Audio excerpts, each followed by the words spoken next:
Hello, everyone. I'm Chenchen Bing from Profound Medical. Today, I'm going to present on behalf of the MR-HIFU team in China to share their clinical experience using Sonalleve MR-HIFU system for the treatment of adenomyosis. Adenomyosis is a condition where the inner lining of the uterus grows into the muscle wall of the uterus. The primary symptoms include heavy menstrual bleeding, dysmenorrhea, chronic pelvic pain, and discomfort due to the enlargement of the uterus. It is usually diagnosed during physical exam or a regular ultrasound scan. There are two types of adenomyosis, diffused and focal. Adenomyosis patients usually suffer from both physical and mental health issues.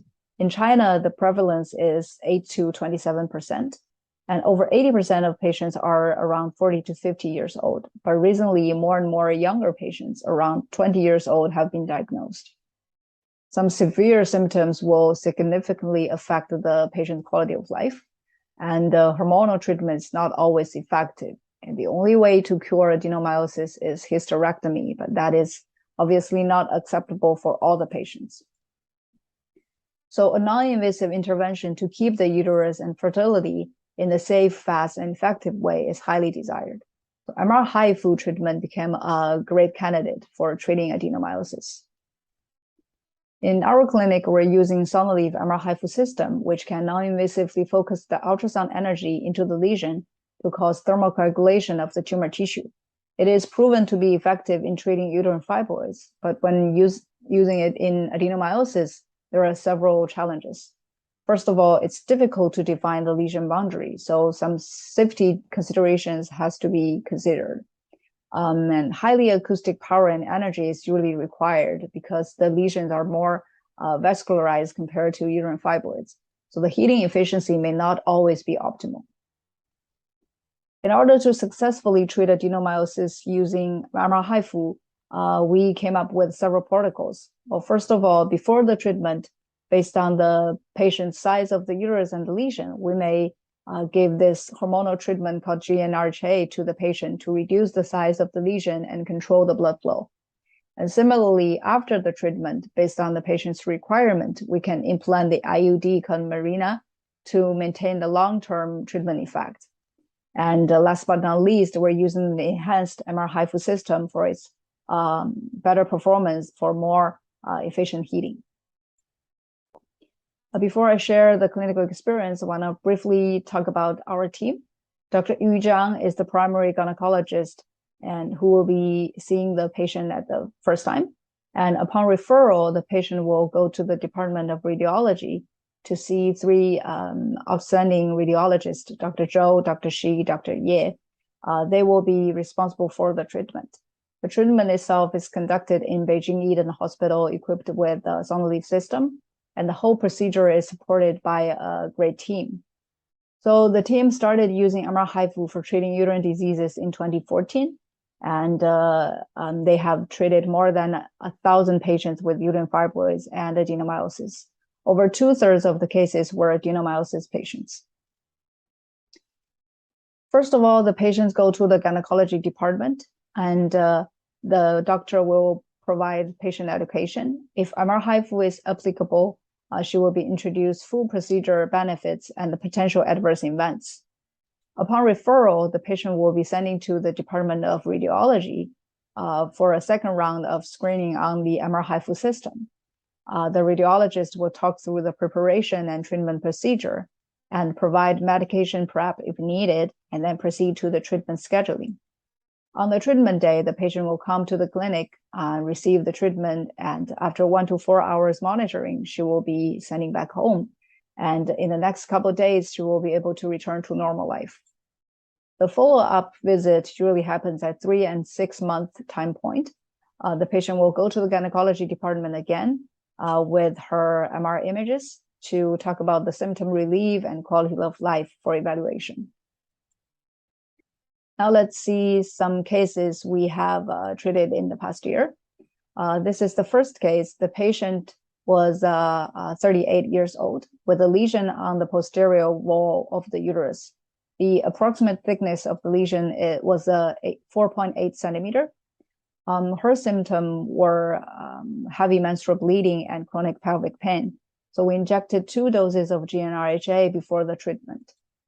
These are the screenshots taken before and during the treatment. So the first row shows the treatment planning. We can see the planned treatment volume indicated by the pink circle, and the yellow contour are the ultrasound beam overlay. And the second row are the temperature maps acquired during the sonication, with a color map indicating the temperature. In this patient, we performed 22 sonications, and the total sonication duration was about 8 minutes. The average acoustic power was 285 watts and achieved the temperature of 71 degrees Celsius. The average energy used in this patient was only 5.7 kilojoules. After the treatment, we performed contrast-enhanced T1 images to verify the NPV. So in this patient, the NPV ratio was over 80%, and the total treatment duration was only 44 minutes. So this was a very efficient treatment. At 3-month follow-up, we see significant reduction of the lesion volume, and the patient claimed complete symptom relief. The second case was the 42-year-old patient, and she was diagnosed with adenomyosis during ectopic pregnancy intervention.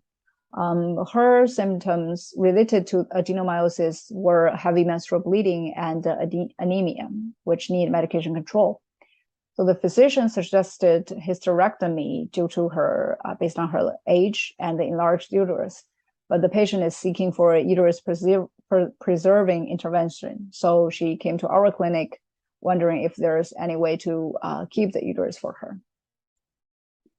The treatment preparation went smoothly. We can see there are no other structures, organs, bowels in front of the uterus. The ultrasound beam was, the ultrasound pathway was quite clear.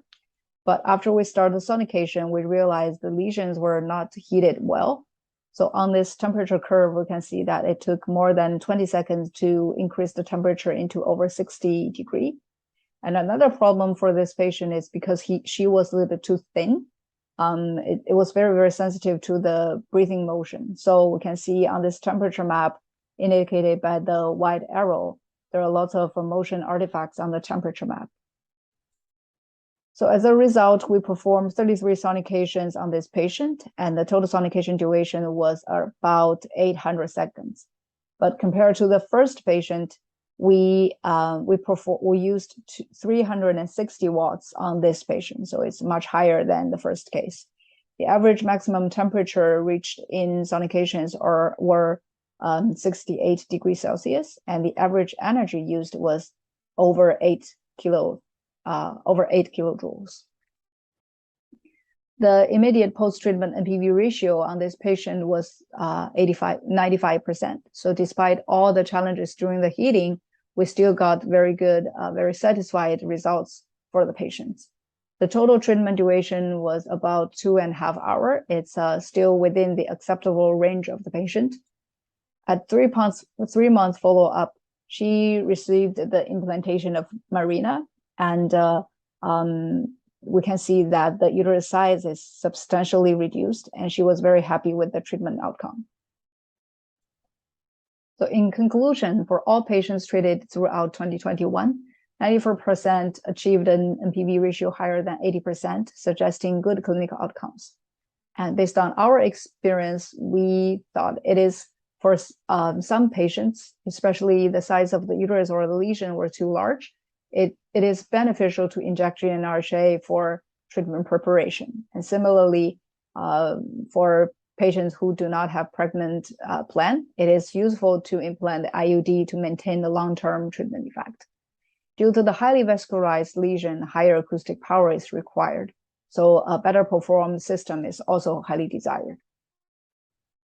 As we all know, using MR-HIFU for treating adenomyosis is still an ongoing research work.